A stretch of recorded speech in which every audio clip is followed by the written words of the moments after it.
conversión, ¿verdad? Sí, ¿alguien de ustedes está en el chat de maestros? ¿No? Bueno, este documento lo voy a enviar a los grupos de la iglesia para que voy a mandarlo a ese, y si alguien me hace favor de propagarlo a otros grupos, ya sea de las rutas o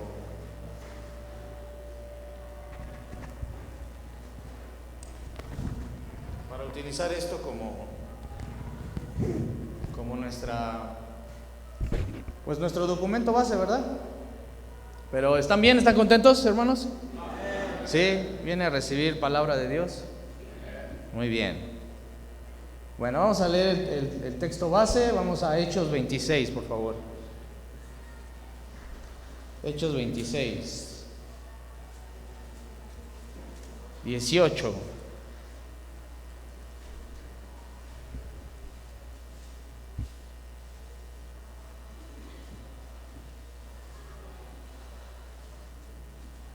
Si ya está ahí, diga amén. Muy bien, pues vamos a estar un poquito sentados, puestos de pie. Vamos a leer este pasaje. Vamos a ponernos de pie. Estire las piernas, que circule la sangre. Ahorita van a estar mucho tiempo sentados. Bien, quiero reconocer al hermano José Alberto Jiménez Méndez y toda su gente de Durango. Bienvenidos. También a los Ashcraft, ya están aquí.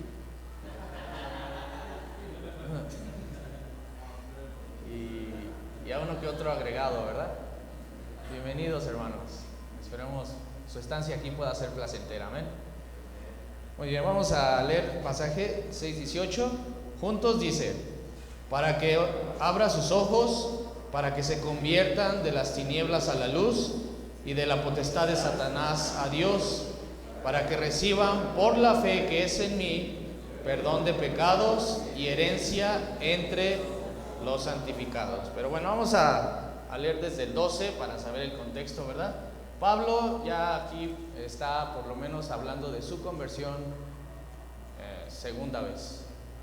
La primera es en Hechos 8, ¿recuerdan? Mira, vayan ahí nada más para que le echen un vistazo. Hechos 9, perdón. Sí, aquí Pablo relata su conversión. ¿Ya vieron ahí Hechos 9? Bueno, y aquí en Hechos 26 otra vez la relatan. Cada una con un tinte distinto, pero al final es la misma historia. Vamos a leer desde el 12 alternadamente. Yo leo el 12, ustedes el 13 y así hasta unirnos al 18.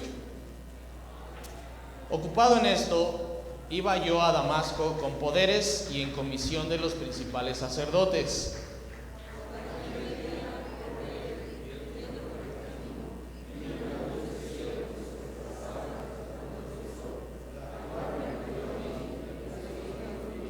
¿Sí están aquí, hermanos? ¿Sí se echaron un chocomil antes de venir? No, ¿verdad? No desayunaron. Ya se les hizo mala costumbre, hermanos, venir a desayunar aquí a la iglesia. Bueno, aunque no sé si es mala o buena, porque sirve también. Amén. Dice: y habiendo caído todos nosotros en tierra, oí una voz que me hablaba y decía en lengua hebrea: Saulo, Saulo, ¿por qué me persigues? Dura cosa te es dar coces contra el aguijón.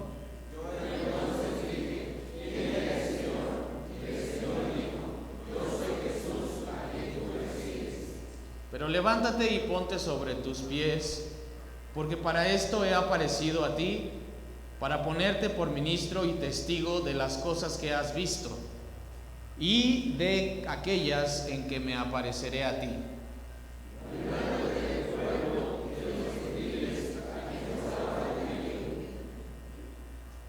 Juntos, para que abra sus ojos, para que se conviertan de las tinieblas a la luz y de la potestad de Satanás a Dios, para que reciban por la fe que es en mí perdón de pecados y herencia entre los santificados. Bien, vamos a orar y nos sentamos. Padre Celestial, te ruego por esa escuela dominical, edifica tu iglesia, Señor, úsame, Señor, y te pedimos que nuestra mente pueda estar limpia, abierta, Señor, para recibir de tu palabra, y Señor, que no haya ningún impedimento para que entre y reconforte nuestras almas, Señor. Bendice a los que están por llegar, cuida de nuestro pastor, úsalo donde quiera que vaya a estar predicando, y todo esto te lo pedimos en Cristo Jesús. Amén. ¿Puede tomar asiento, hermano?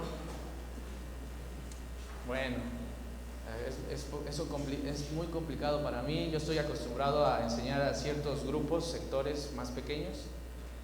Entonces, la iglesia no tengo tanta experiencia. Pero no, sectores en número. Sí, y bueno, me da mucho gusto poder estar aquí y enseñar esto sobre la conversión. Bueno, aquí, si se fijan, hay unos datos adicionales al primer relato de conversión.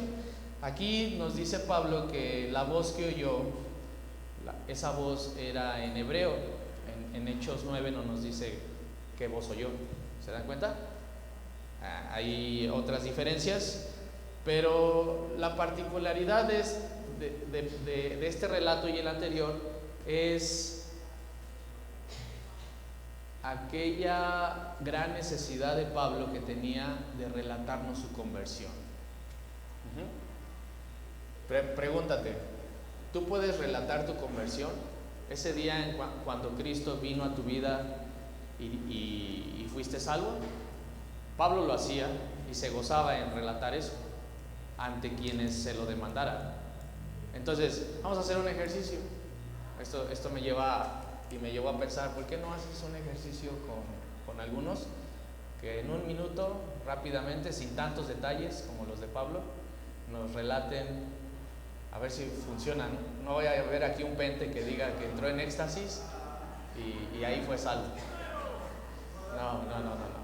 A ver, quiero preguntarle aquí al hermano Chivín. Ponte de pie, hermano, y relátanos tu conversión, por favor. Rápidamente. Conversión fue hace ya 13 años. La primera vez que yo llegué al servicio a la iglesia fue un jueves por la tarde. Se llamaba la vida. Mi mamá me invitó y yo le dije, pues voy contigo, pues me invitan una cerveza. Me gustaba el chupirú.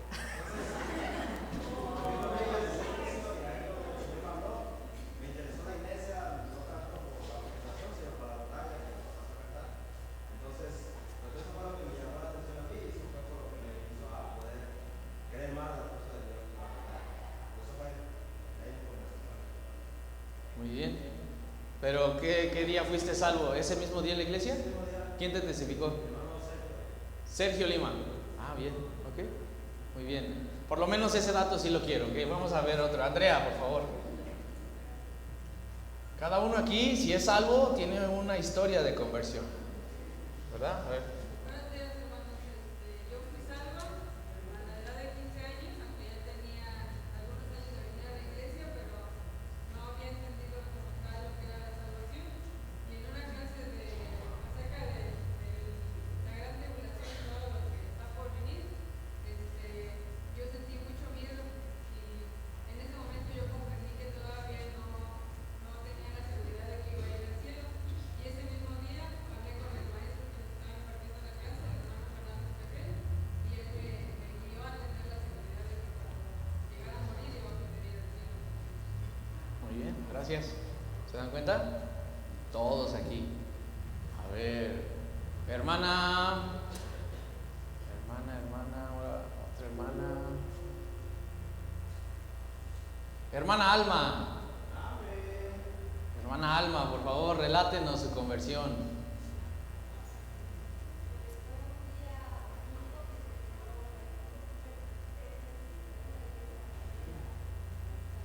Un poquito más fuerte. ¿Sí escuchan allá?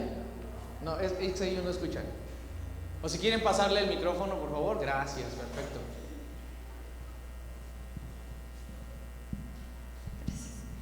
Fue un domingo que yo me imagino que la iglesia se quedó a comer así en la tarde, ¿no? y ya luego salieron a ganar almas y pues pasaron a tocar mi puerta, me invitaron para venir al culto de la tarde y pues vine y ya aquí fui salva. ¿Dónde vivió usted, hermana?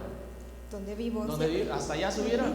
Bueno, para un dato que no todos conocen, Maquisco solamente era hasta el 3B y la hermana era una nómada que se fue hasta allá arriba a vivir.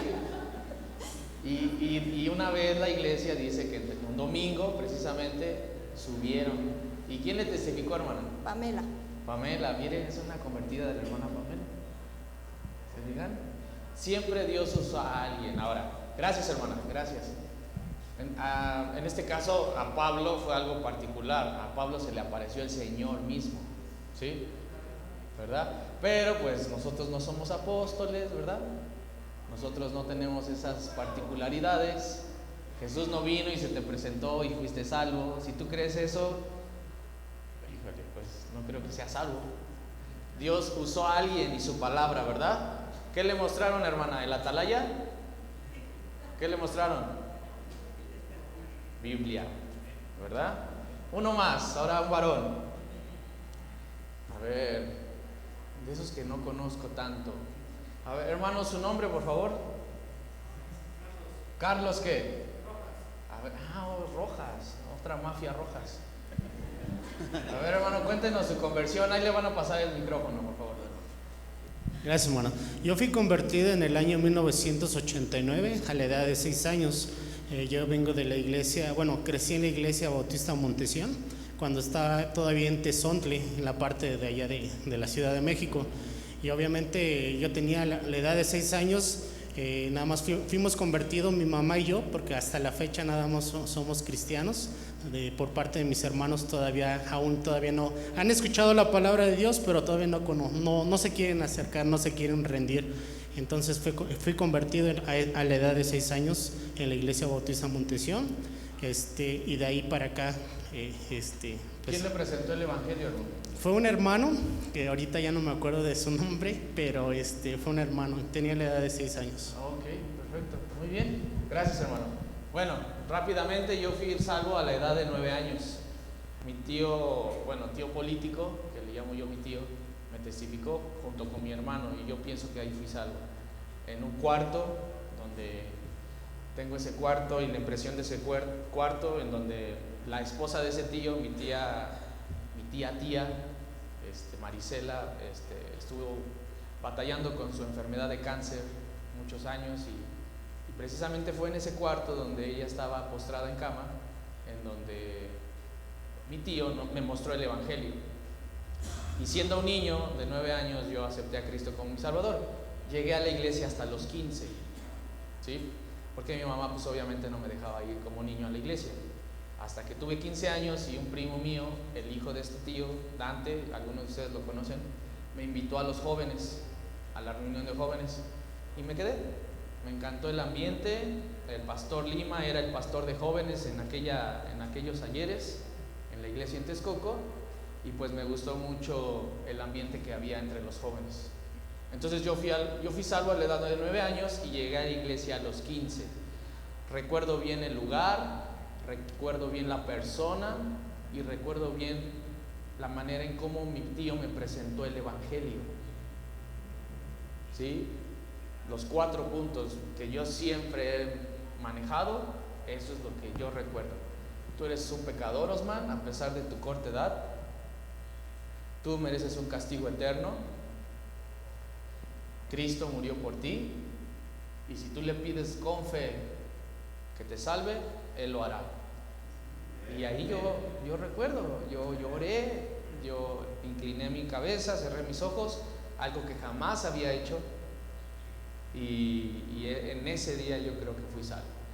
Obviamente después, llegando a la iglesia, te hacen la pregunta, te sacan como cualquier domingo, ¿verdad? Te vuelven a exponer el evangelio, y cuando yo levanté mi mano pensando que no estaba seguro, pero cuando el ganador de almas me citó los mismos pasajes que mi tío hace 6 años atrás me había citado, haga de cuenta que como que me resetearon. ¿sí? Y yo recordé exactamente lo que había hecho y yo dije, pero esto ya lo hice. Yo ya le pedí a Cristo que me salvara y ahora está ahí. Y ya nada más el ganador de almas me explicó, bueno, ahora tienes que bautizarte. Me bauticé después de 3 o 4 meses, ¿sí? Porque yo ya tenía la seguridad de que yo había hecho esto. Yo ya había aceptado a Cristo en mi corazón, ¿sí? ¿Y qué dice Gálatas? Si aún nosotros o un ángel del cielo os anunciara un evangelio diferente del que os hemos anunciado, sea anatema, ¿sí? Si a ti, hermano, el evangelio llegó alterado con una variante, deberías tú considerar tu salvación, porque a lo mejor tú estás pensando que tú puedes guardar tu salvación, o tú te la tienes que ganar, o ya no tienes que pecar para poder llegar al cielo, ¿sí? Miren, no me están creyendo, ¿verdad? Vayan a Gálatas. Gálatas.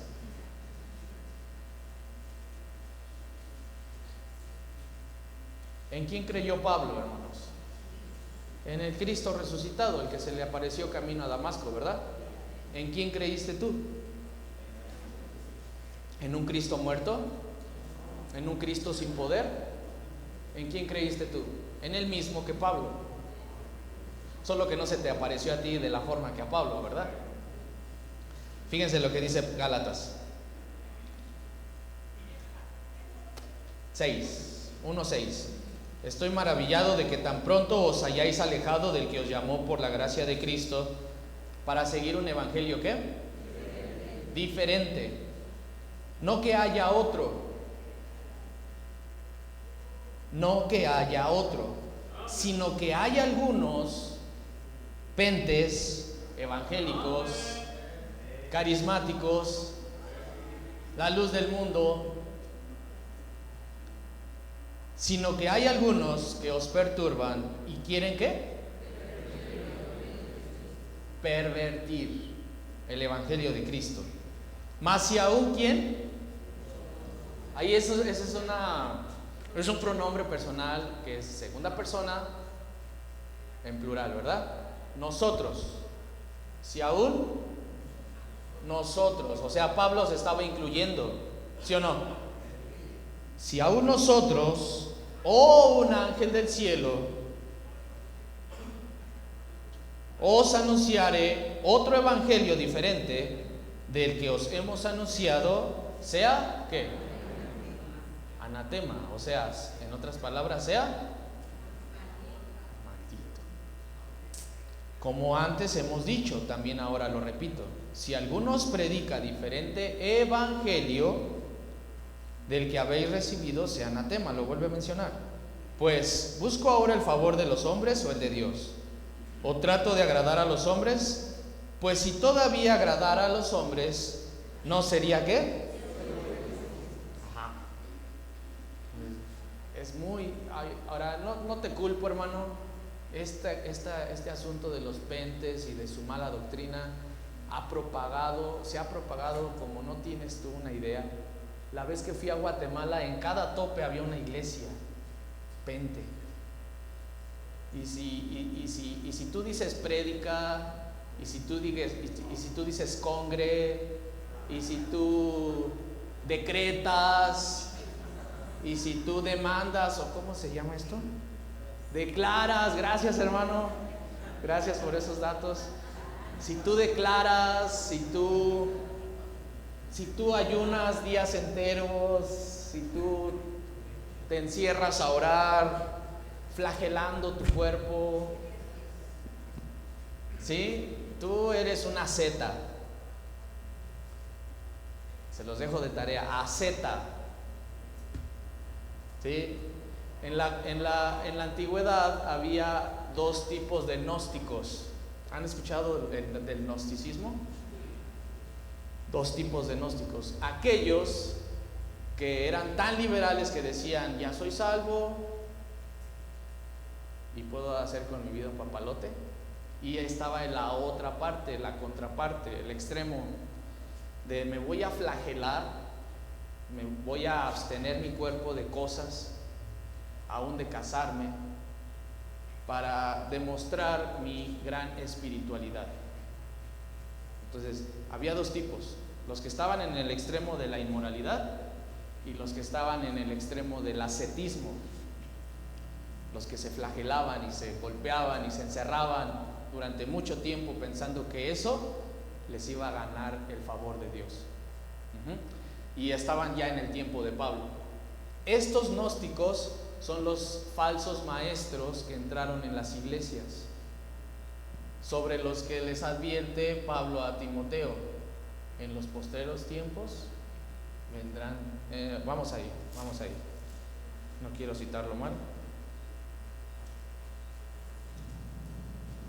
2 de Timoteo 3, también debes saber esto, que en los postreros días vendrán tiempos peligrosos, porque habrá hombres amadores de sí mismos, avaros, vanagloriosos, soberbios, blasfemos, desobedientes a los padres, ingratos, impíos, sin afecto natural, implacables, calumniadores, intemperantes, crueles, aborrecedores de lo bueno, traidores, impetuosos, infatuados, amadores de los deleites más que de Dios, que tendrán apariencia de piedad, pero negarán la eficacia de ella. A estos evita, porque de estos son los que se meten en las casas y llevan cautivas a las mujercillas cargadas de pecados, arrastradas por diversas concupiscencias.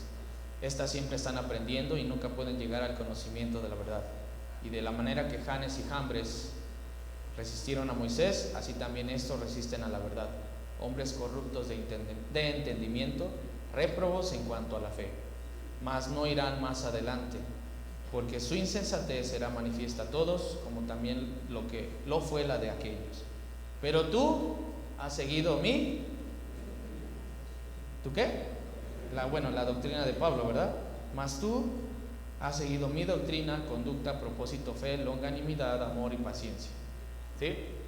Entonces la Biblia advierte sobre estos hombres que una particularidad tienen estos hombres: tuercen el evangelio, lo tuercen así completamente. Ya no hablan sobre la salvación por gracia, ya no hablan sobre la salvación por fe y en Cristo exclusivamente, ya le meten y usan pasajes. No sé si ustedes se han topado con pasajes que pareciera decir que la salvación se gana, como Hebreos, como ciertos pasajes de los evangelios, ¿sí? Para que seáis hijos de vuestro Padre que está en los cielos. ¿Sí se han topado con ese tipo de pasaje? Bueno, si no están interpretados bajo una correcta estructura de interpretación, valga la redundancia, puedes tú pensar que la salvación es por obras, ¿sí? Pero no, la salvación es por fe y por gracia. Amén. Y aquel que no piense lo contrario, yo me pregunto, ¿qué hace aquí? Si son las bases de nuestra fe, ¿sí? ¿Qué haces tú aquí? Te iba a decir hermano, pero no eres hermano. ¿Qué haces tú aquí, persona, amigo, si tú estás todavía dentro de tu interior pensando que tú te puedes ganar la salvación? ¿Qué haces aquí? O que tienes que llegar con un récord perfecto desde que te mostraron el evangelio hasta que te mueras, porque si no entonces vas a perder tu salvación. Yo me pregunto, ¿qué haces aquí? Aquí no creemos eso. O sea, no es parte de nuestro credo doctrinal. Nosotros creemos en la inspiración de la Biblia, tanto del Antiguo como del Nuevo Testamento. La creación del hombre como un hecho directo de Dios. Otra. Si tú aquí eres un intelectual disfrazado de cristiano, pensando que la evolución se propagó durante esos 7,000 años o 6,000 años, porque tú interpretas que Dios utilizó como para Dios un día es como 1,000 años y 1,000 años es como un día, y no crees literalmente lo que dice la Biblia, ¿qué haces aquí? ¿Sí? Tú eres un intelectual disfrazado, diciendo, no, es que ¿cómo desacreditar a la ciencia? Si la ciencia nos dice que somos un proceso evolutivo. Miren lo que dice Hebreos.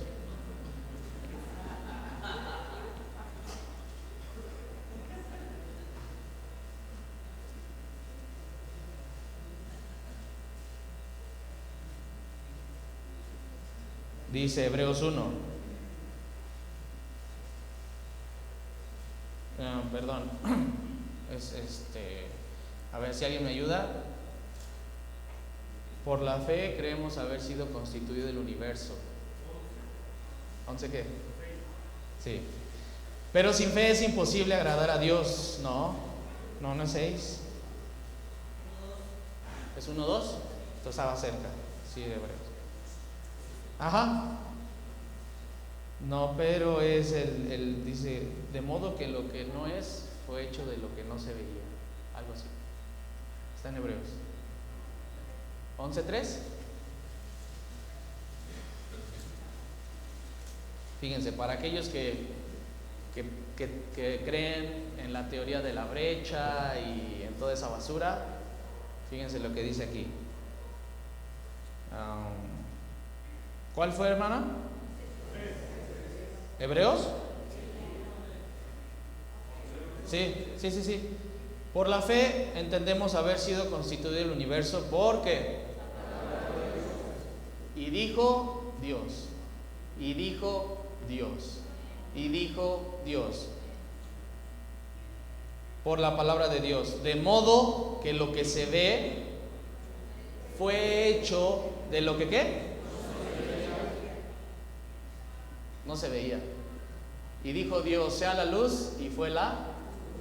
Y dijo Dios, produzca la tierra hierba verde y los animales del campo, ¿verdad? Y dijo Dios, produzcan las aguas seres vivientes, ¿sí o no? Y fue la tarde y la mañana, el día fulano de tal, ¿verdad? No hay tal cosa, hermano, como que querer meterle ciencia a la creación. Obviamente todo está plagado de la verdadera ciencia. Hay cuestiones comprobables. La evolución no es una de ellas. Amén. No es una de ellas. O sea, Dios no utilizó 6,000 años como para darle forma a su creación. No, 6 días literales. Amén. Porque, oye, hermano, ¿cómo poder pensar en un Dios todopoderoso que no pueda hacer lo que hizo en 6 días? Y de su palabra. Dudo mucho que sea salvo si tú piensas así. ¿Cómo puede salvar a un pecador que merece ir al infierno? Impartirte su justicia y no creas que Dios hizo estos cielos con su sola palabra. ¿Verdad? ¿Qué haces aquí? Yo me pregunto, ¿qué haces aquí? ¿Sí? Pero es que hay buenas instalaciones. Sí. ¿El ambiente está bueno? Sí. Pero ¿en verdad tú seguirás de infiltrado? ¿Sí? Nada más aprovechando de las bendiciones que esta iglesia te da, pero no creyendo lo que creemos. No, eso está mal. Hay algunos aquí que tienen bien escondidito ahí al fondo de su corazón eso. Primero, no crees que solo la gracia de Dios pueda hacer salvo, puede salvar tu alma. Crees que tú tienes que guardar y mantener tu salvación.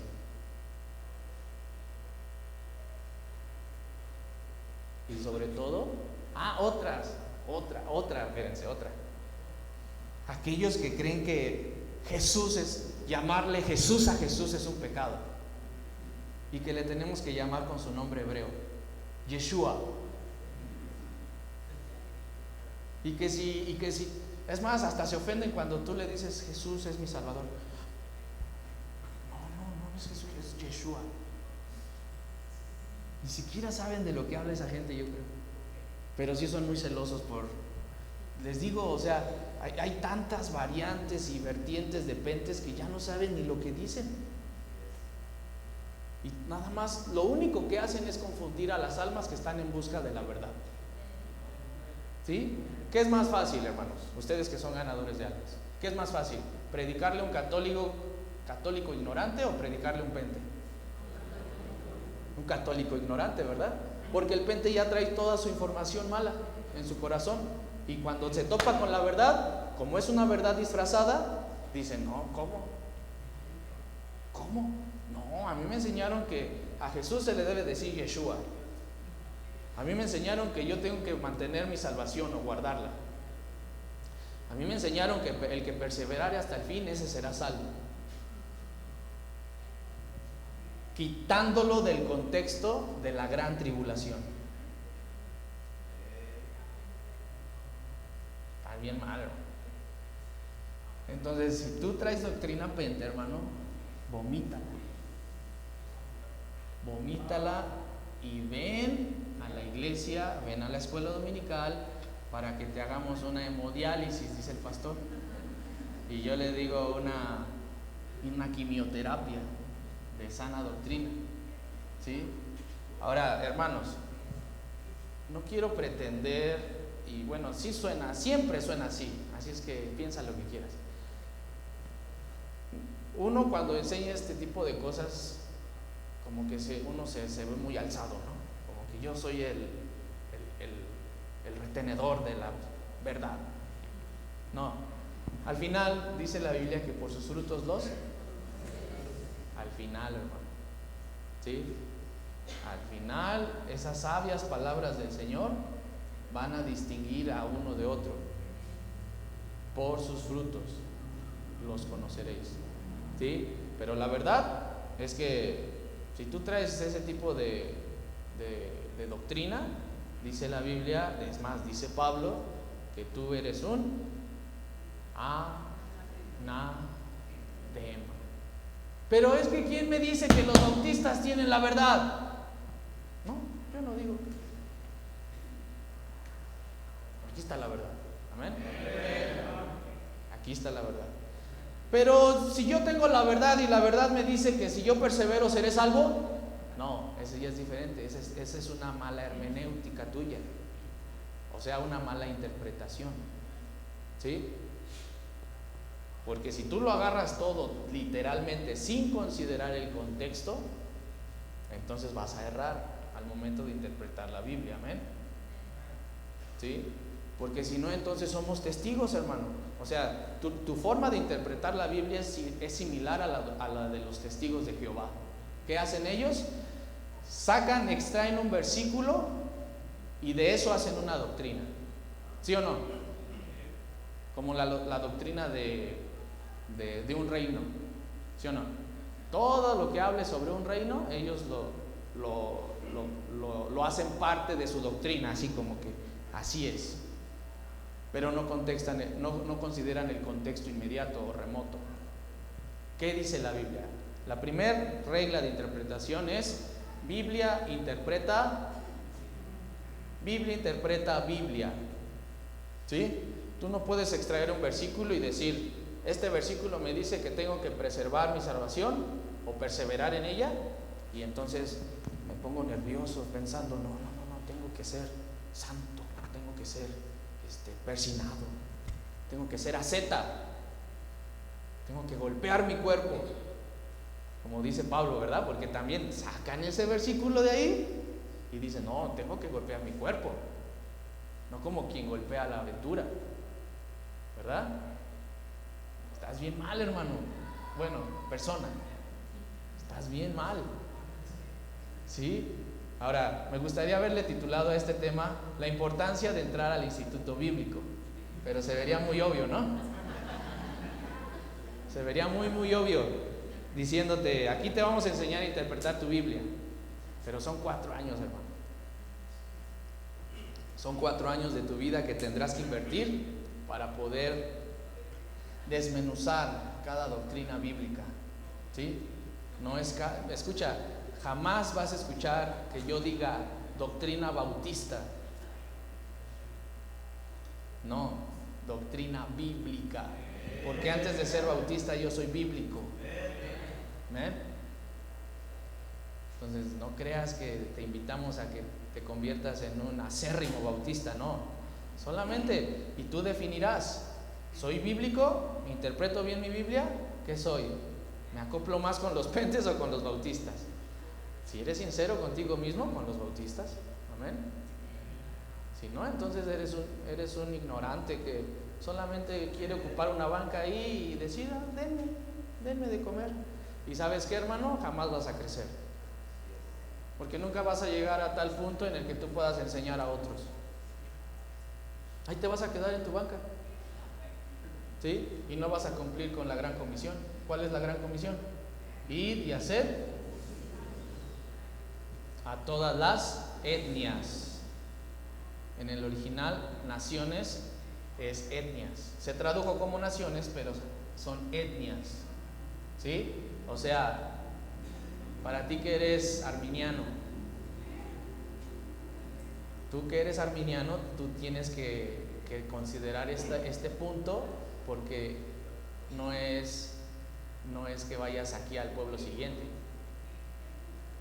es que vayas a otra etnia y quitarte de tu confort e ir a un lugar donde no coman lo mismo, donde no hablen tu idioma, donde no tengan tu cultura, y llevar el evangelio. ¿Sí? Esa es la gran comisión. Pero ¿cómo? ¿Cómo si ahí estás sentadito nada más en tu lugar? Aquí denme, ya vine, denme. Así como los pollitos. ¿Qué hace un pollito? ¿Verdad? Un pollito nada más está esperando aquí que la mamá le meta un gusano, le alimente, ¿verdad? ¿Verdad que sí?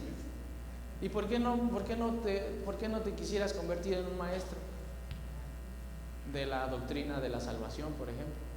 Lo principal que deberíamos tú y yo tener bien desmenuzado, bien a la mano. Todos los pasajes sobre, aquí el hermano Oscar Lucito, mire, no sé si ya lo tengas ahí en tu chat. Adopción. ¿Tienes algún pasaje que te habla sobre adopción en tu mente? Regeneración, redención, justificación, reconciliación, perdón, conversión, sustitución. ¿Tienes pasajes que refuerzan eso que tú crees? Si ni los libros de la Biblia te sabes, hermano. El pastor dice Oseas, y ahí estás barajeando tu Biblia. Así estás, mira, esperando encontrar Oseas. Y tú no eres cristiano, hermano. ¿Quién te enseñó que eras tú cristiano? Un cristiano, un bautista, conoce su Biblia. Un bautista tiene su Biblia bien identificada en pasajes específicos, porque le dicen a él: tú crees esto, esa es tu firme y segura ancla de la fe. Entonces tú no me digas que tú eres un cristiano consagrado. Y ¿sabes qué? Mucho menos vas a dar fruto. ¿Sí? ¿Qué le pretendes enseñar? Fíjate, a ver, piensa en esto. Tú te agarras a un discípulo, tú invitas a alguien a la iglesia. ¿Qué le vas a enseñar? ¿Qué le vas a decir? No, mira, cuando vayas allá, aquí sentado, ¿no? Cuando vayas allá y escuches que la salvación es por gracia, tú hazte oídos sordos. Tú no escuches eso, porque eso es mentira. Cuando tú escuches ahí que la salvación es por fe, tú hazte así como el que no oyes, como que eso se te olvide.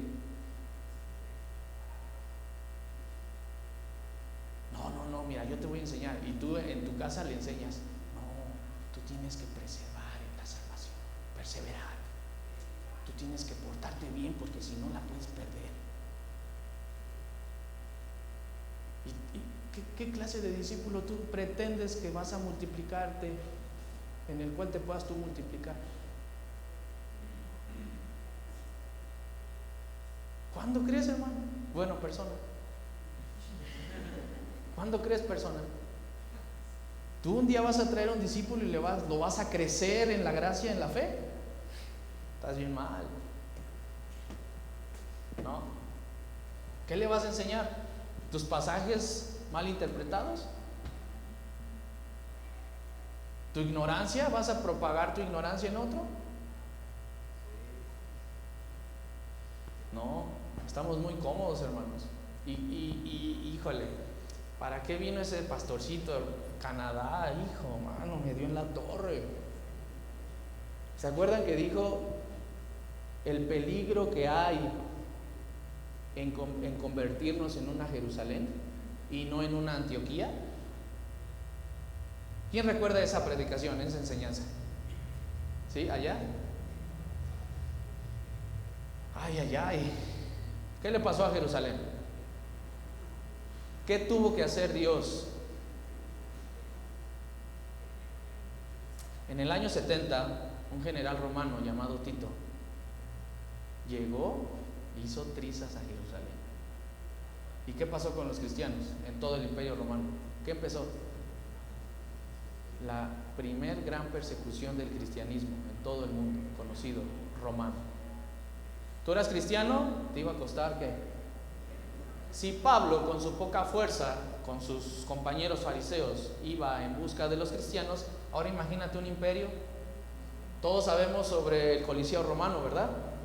¿A quiénes llevaban ahí en el Coliseo romano? A cristianos. A cristianos. Iban a ser martirizados por leones o en combates. ¿Sí?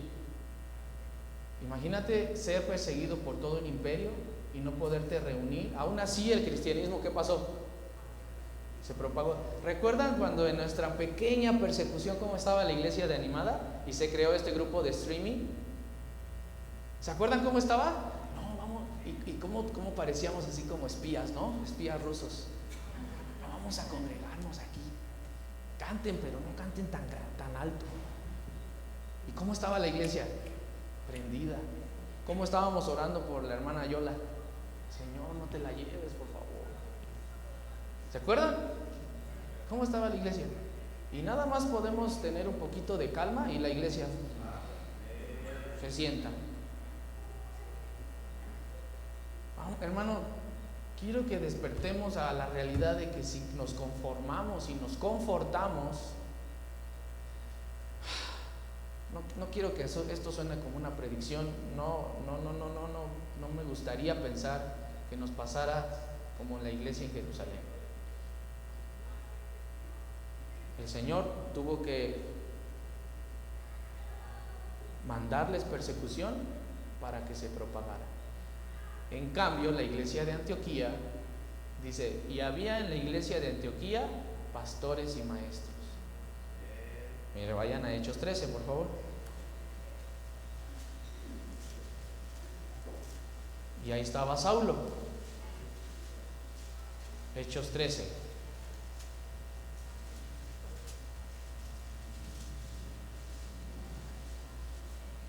Profetas, perdón, no pastores.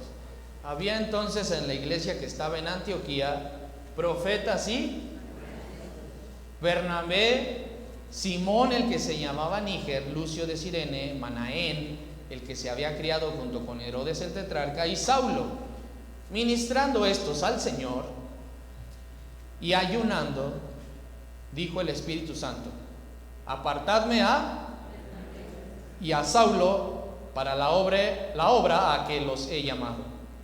Entonces, habiendo ayunado y orado, les impusieron las manos y los... ¿Sabe qué va a pasar, hermanos, si no empezamos a hacer lo que nos toca?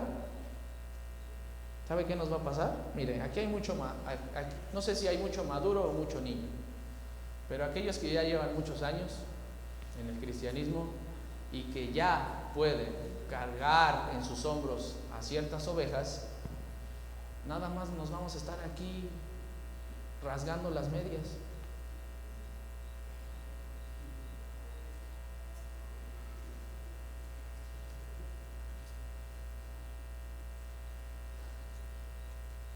Y esto, en lugar de ir para arriba, se va a estancar.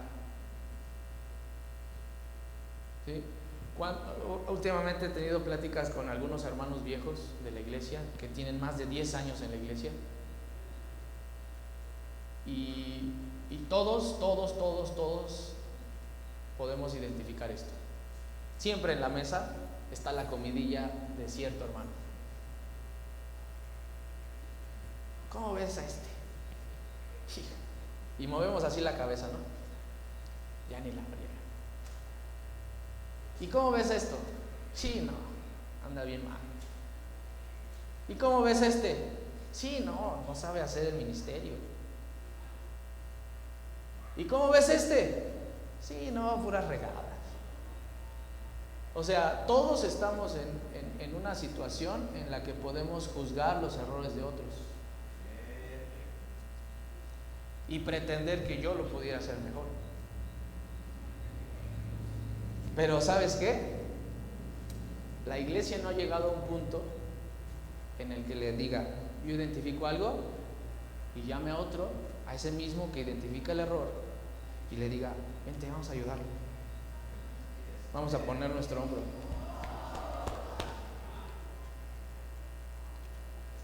Digo, los nuevecitos no saben de qué hablo. Los que me entienden son los de años viejos, los viejos que ya tienen aquí ciertos años y que ya nos creemos muy maduros.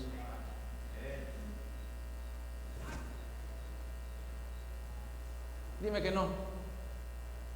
Dime que no en tu casa, en una cena, en una comida, no te reúnes con otro y hablas de otro.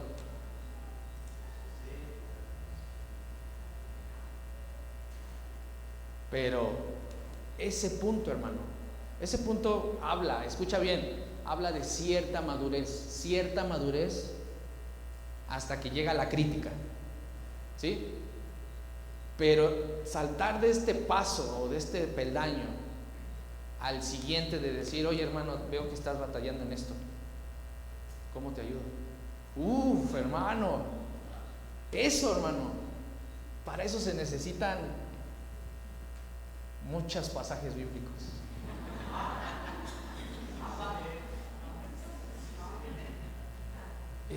Para dejar eso, hermano, a un lado, para decir, sí, me molesta lo que haces, no me gusta cómo lo haces, veo que no te está dando resultado, para ir de este paso al decirle, hermano, ¿cómo te ayudo? ¿En algo te puedo servir? ¿Cómo te ayudo? ¿Crees que te puedo ayudar? No decir, oye hermano, ya llegué aquí para ayudarte y componer el asunto. No, hermano, ¿crees que te puedo ayudar a resolver esto? Si te sirvo, si no, pues tú me dirás. Lo que sí he visto es esto y esto y esto. Solo se queda en la mesa de algunos de nosotros.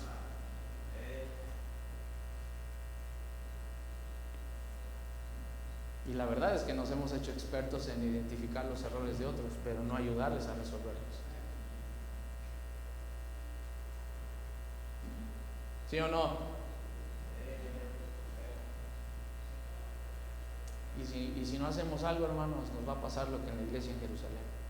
Dios va a crear algo, o va a permitir que pase algo, como para que despertemos y digamos, tú no eres el problema, tú no eres el propósito, es mi obra. Tú no eres el importante, son los que vienen atrás de ti. ¿Sí? Ustedes nuevecitos, hagan de cuenta que no estoy hablando nada. No, ustedes ni por aquí de las broncotas que hay con los grandotes, ni por aquí, miren, les pasa. Todos aquí, todo muy organizado, todo muy aquí, muy chévere. Todo aquí parece que va bien, ¿verdad?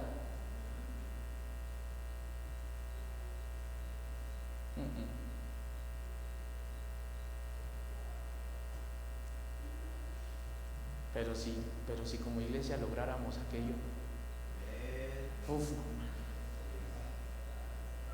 no inventes, misioneros por aquí, misioneros por allá, obras levantándose por aquí, obras levantándose por allá.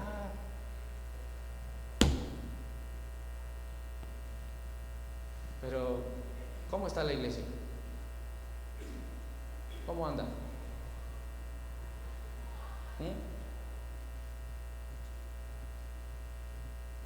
Algunos de los alumnos del instituto están ya queriendo ir a comenzar obras.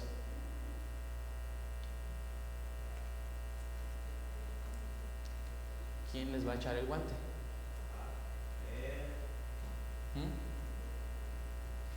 ¿Yo? ¿Cómo puedo ayudar? Haciendo bancas. Las sé hacer. ¿Qué? ¿Predicando? No. ¿Yo cómo puedo ayudar? ¿Haciendo una campaña cortando el pelo? Sí. Aunque tendría que desechar esa navaja, ¿verdad?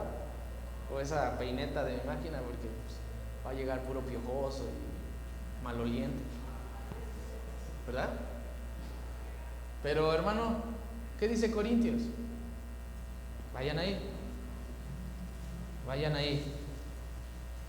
Pues mirad, hermanos vuestra, que no sois muchos sabios según la carne, ni muchos poderosos, ni muchos nobles. Yo recuerdo a algunos hermanos de aquí, cómo llegaron, con qué apariencia llegaron a la iglesia. ¿Sí? A lo mejor algunos piojosos, algunos sin bañar. A lo mejor tú ya te bañas los domingos, hermanos. Pero antes llegabas así bien rancio a la iglesia, ¿verdad? ¿Sí o no? Con la mezcla en los zapatos del sábado anterior. Aquí dice, mire, no sois muchos sabios según la carne, ni muchos poderosos, ni muchos nobles. Así es que, hermano, tú que quieres ir a empezar una obra, no pretendas que vas a ir a servirles a los ricachones. ¿No? Corintios 1:26. Perdón, no di la cita, ¿verdad? Pretendí que ya sabían la cita. Pues mirad, hermanos, vuestra vocación, que no sois muchos sabios según la carne, ni muchos poderosos, ni muchos nobles, sino que lo necio del mundo escogió Dios, ¿para qué? Para avergonzar a los sabios. Y lo débil del mundo escogió Dios para avergonzar a lo fuerte. Y lo vil del mundo y lo menospreciado, ¿qué dice? Y lo que no es. ¿Sí? Mire, hermano. Fíjense, este trajecito que me quedó muy bien. Fue un regalo. Y no fue por haber estado en una empresa trabajando. La calidad que Dios te va a dar aquí es porque Dios te la va a querer dar. ¿Sí? Pastores de iglesias más grandes y renombradas ven la orquesta y se quedan así.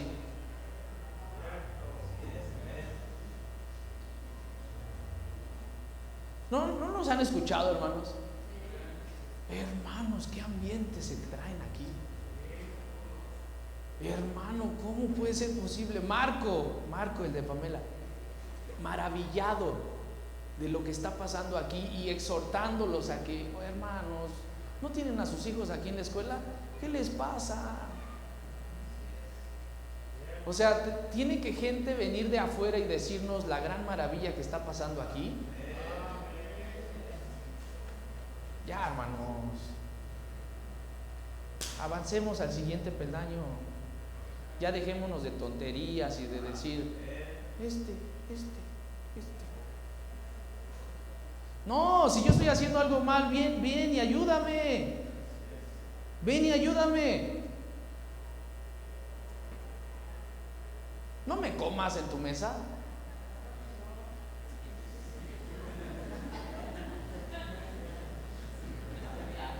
Ora por mí. Y eso va a acumular ascuas de fuego sobre mi cabeza. ¿No dice Mateo? Y yo voy a sentir una presión tremenda de que gente está orando por mí para que yo haga mejor las cosas. ¿Sí? Entonces, la iglesia tiene que seguir creciendo, hermano. Y si tú eres convertido, Dios te convirtió con un propósito, para que crezcas. Y último pasaje, ¿para qué Dios te trajo a esta iglesia? Permitió que tú te convirtieras para edificación de la misma. Vayan al último pasaje. Me gusta mucho Efesios 4, ya para terminar. ¿Sí? Dios no te convirtió para calentar una banca, hermano. ¿Ven? Fíjense, 4:11 de Efesios dice: y él mismo constituyó a unos apóstoles, a otros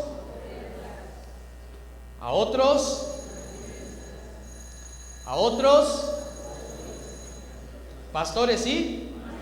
Ahora, se cree que este es un solo don y que la palabra en griego es una sola.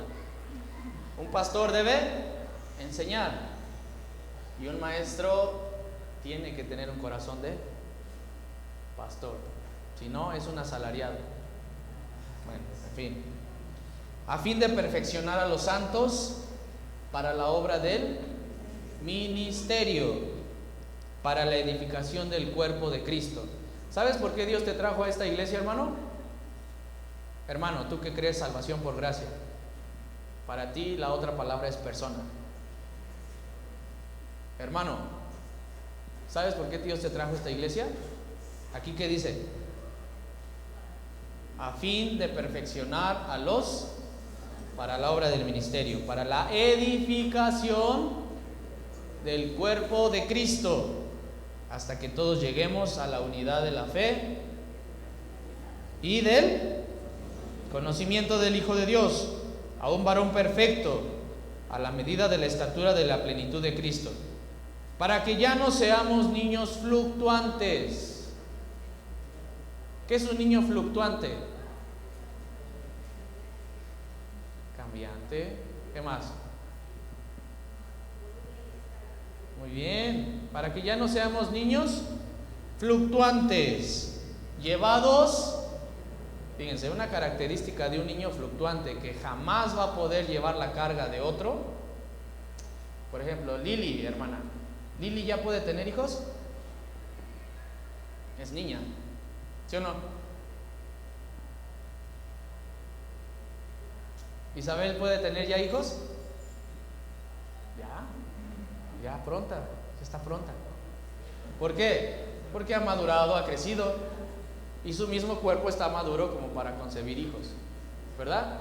¿Sabes por qué tú nunca jamás vas a poder tener hijos o algún cargo o gente siendo cuidada por ti? ¿Sabes por qué, hermano? Porque una característica de un niño fluctuante es aquel que se deja llevar por cualquier corriente ¿de qué? De doctrina, de enseñanza. Una vez crees una cosa y otra vez otra, y jamás te vas a poder establecer en una buena ¿qué?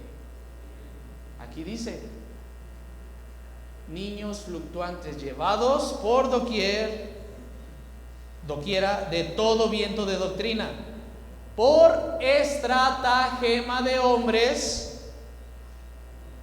que para engañar emplean con astucia las artimañas del error. ¿Sí? O sea que si tú todavía tienes un maestro pente, otra, se me atravesó algo. Si tú todavía recurres a internet a ver a ese tal, ¿cómo se llama este? Déjame lo busco.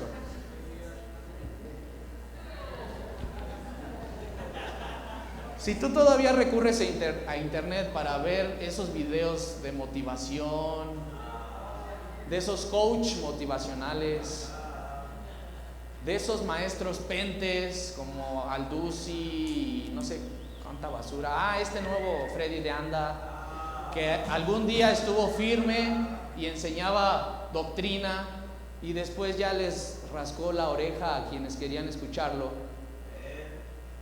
Si tú sigues aprendiendo y sumergiéndote en eso, hermano, vas a continuar siendo un niño fluctuante. ¿Sí? Y cuando se requiera de tu servicio y que tú seas de bendición a otros, no vas a dar el ancho. ¿Sí? Si tú quieres seguir conformándote a ser un cristiano de banca, no va a pasar mucho, ni siquiera tus hijos la van a lograr. Así es que aplícate, hermano, sirve en tu iglesia, conoce tu Biblia, porque para eso Dios te convirtió. ¿Amén? Para eso Dios te trajo a esta iglesia y aprovecha, hermano. Si tú todavía no has despertado a la realidad de que Dios está bendiciendo este lugar, despierta y aplícate, amén. Y vamos al siguiente nivel, ¿sí? Ya no juzgues, ya no critiques, mejor pon tu hombro y dile, hermano, ¿en qué te ayudo? ¿Vale? Vamos a orar. Vamos a orar. Padre Celestial, te agradecemos por este día, gracias por tu palabra y gracias por lo bueno que tú has sido con nosotros. Sigue bendiciendo este lugar, Señor, sigue dando gracia. Y gracias, Padre, por la bendición que nos das de tener un pastor con esta visión y con estos propósitos. Gracias, todo te lo pedimos y agradecemos en el nombre de Cristo Jesús. Amén. Muy bien, hermanos.